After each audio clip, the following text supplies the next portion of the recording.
Kunisari akan menjelaskan mengenai sindrom Down atau yang biasa disebut dengan Down syndrome. Sindrom Down atau Down syndrome ini merupakan adanya gangguan genetika yang menyebabkan perbedaan kemampuan belajar dan ciri-ciri fisik yang tidak bisa disembuhkan. Namun, jika diberikan dukungan dan perhatian yang maksimal, maka mereka bisa tumbuh secara bahagia. Kemudian, ada beberapa ciri fisik yang dimiliki oleh penderita sindrom Down atau Down syndrome ini.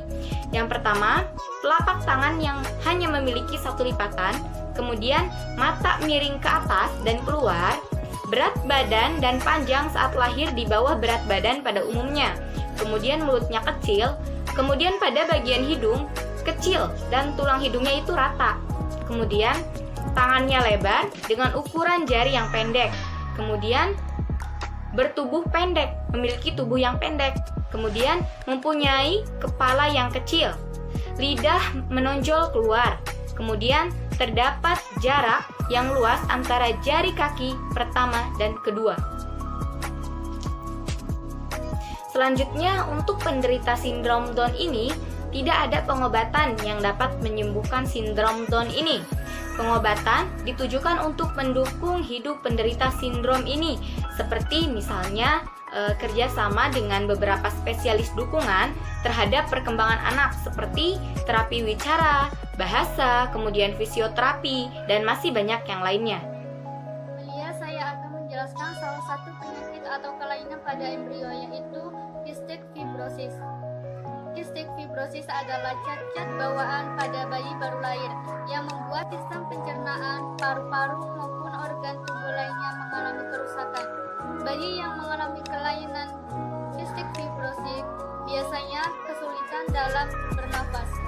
Ada beberapa gejala dari cystic fibrosis, di antaranya yaitu batuk berlendir, nafas berdesak, mengalami infeksi paru-paru berulang-ulang, hidung tersumbat dan meradang, sering mengalami sembelit, serta berat badan bayi atau pertumbuhannya tidak bertambah. Penyebab dari cystic fibrosis yaitu disebabkan oleh perubahan gen yang berfungsi mengatur distribusi garam dalam tubuh manusia. Perubahan atau mutasi genetik akan membuat kadar garam di dalam keringat meningkat. Kondisi di dalam keringat meningkat tersebut berdampak pada lendir di saluran pernapasan, pencernaan, sistem reproduksi menjadi kental atau lengket. Cara pengobatan cystic fibrosis sebenarnya tidak ada pengobatan yang benar-benar bisa menyembuhkannya. Akan tetapi, pemberian penanganan yang tepat dapat membantu memperbaiki gejala cystic fibrosis. Pengobatan ini umumnya dilakukan dengan cara minum obat-obatan, minum antibiotik, terapi dada, rehabilitasi paru-paru, dan terapi. Assalamualaikum warahmatullahi wabarakatuh. Saya Muhammad Syafi'i akan menjelaskan tentang sindrom Edward. Sindrom Edward atau disebut dengan trisomi 18 merupakan jenis kelainan kromosom yang menyebabkan kelainan di banyak organ tubuh pada bayi. Pada sindrom Edward ini terjadi kelebihan jumlah kromosom yang seharusnya sepasang atau 2 kromosom menjadi 3 kromosom pada janin yang berkembang dalam rahim. Selanjutnya saya akan menjelaskan tentang penyebab dari sindrom Edward. Kromosom pada manusia ini terdiri atas 23 pasang kromosom dan 2 kromosom yang menentukan jenis kelamin. Pada kelainan penyakit sindrom Edward ini terjadi kelebihan jumlah kromosom yang seharusnya 2 pasang menjadi 3 pasang. Kelainan ini dapat mengganggu pertumbuhan dan perkembangan organ-organ janin dalam kandungan. Kelebihan kromosom ini dapat dibagi menjadi 3 jenis, yaitu yang pertama mozaik trisomi 18, di mana salinan kromosom hanya terdapat dalam beberapa sel tubuh. Bentuk ini merupakan bentuk yang paling ringan dan bayi pengidap jenis ini dapat bertahan hidup hingga tahun pertama kehidupannya. Selanjutnya yang kedua yaitu ada partisial trisomi 18, di mana salinan kelebihan kromosom ini tidak lengkap pada sel tubuh. Dan yang terakhir yaitu ada trisomi 18 penuh, di mana setiap sel memiliki kelebihan kromosom 18. Jenis ini paling sering terjadi dan biasanya jenis ini meninggal dalam keadaan atau beberapa saat setelah dilahirkan. Selanjutnya yaitu pengobatan pada sindrom Edward. Belum ada pengobatan secara medis yang dapat menangani kelebihan kromosom pada sindrom Edward ini. Penanganan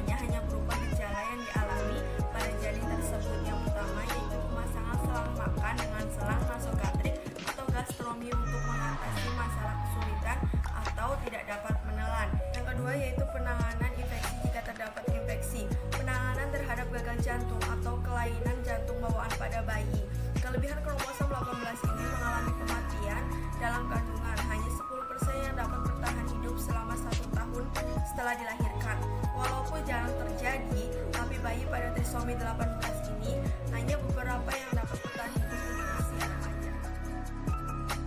Thalassemia adalah defek genetika yang melibatkan bergantung atau tidak adanya sintesis satu atau lebih rantai globin pada darah yang ditandai anemia mikrositik hipokrom dengan berbagai derajat keparahan.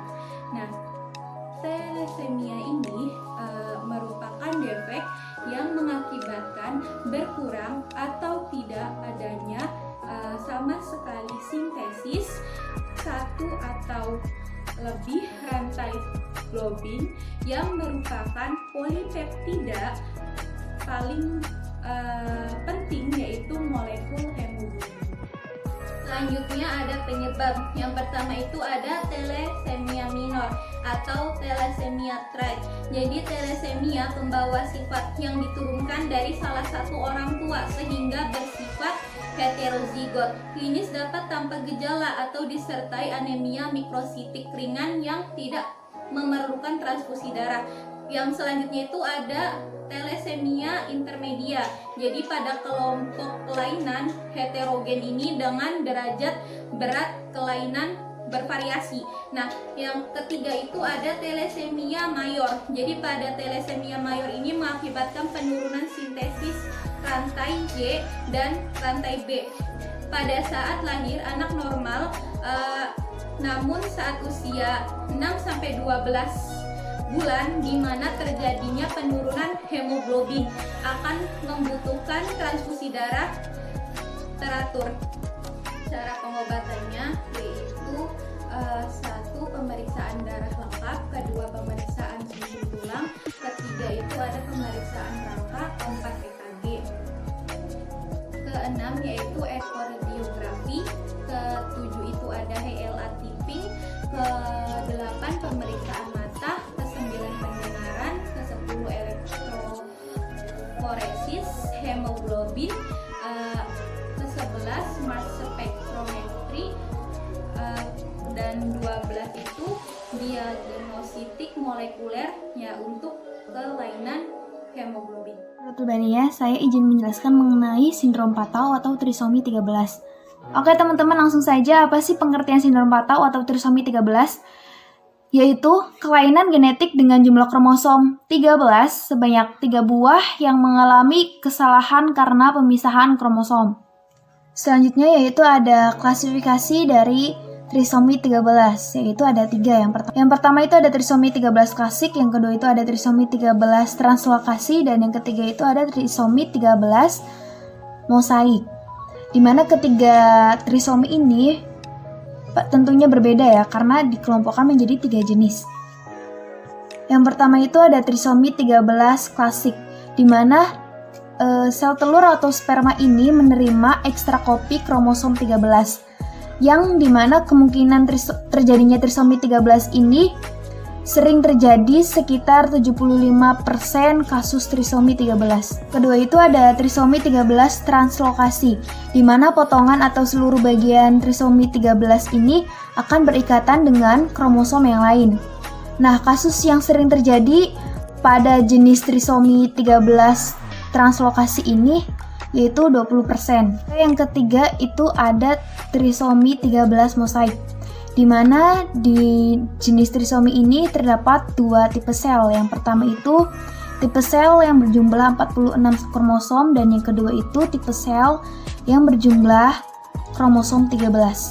Trisomi 13 mosaik ini sering terjadi, kebanyakan kasus itu sebanyak 5%. Adapun karakteristik dari trisomi 13 yaitu trisomi 13 ini termasuk anomali multipel yang paling berat. Nah, anomalinya itu mencakup anomali sistem saraf pusat, anomali wajah, anomali jantung, anomali ginjal, dan anomali ekstremitas. Adapun manifestasi klinis dalam penyakit atau kelainan sindrom Patau dapat dilihat bisa berupa mata tunggal, struktur nasal abnormal, klef bibir, polidaktili, dan palantum.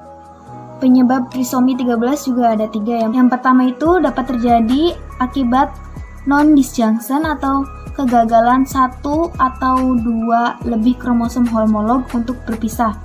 Yang kedua itu akibat translokasi genetik. Dan yang ketiga itu diakibatkan karena adanya hubungan dengan non-disjunction. Dan yang ketiga itu adanya hubungan dengan non-disjunction meiosis maternal. Lalu apa sih penyembuhan dari penyakit sindrom Patau atau trisomi 13 ini? Yaitu tidak ada terapi khusus atau pengobatan untuk trisomi 13. Ada juga cara pencegahan, yaitu dengan berkonsultasi dengan ahli genetik sebelum merencanakan kehamilan.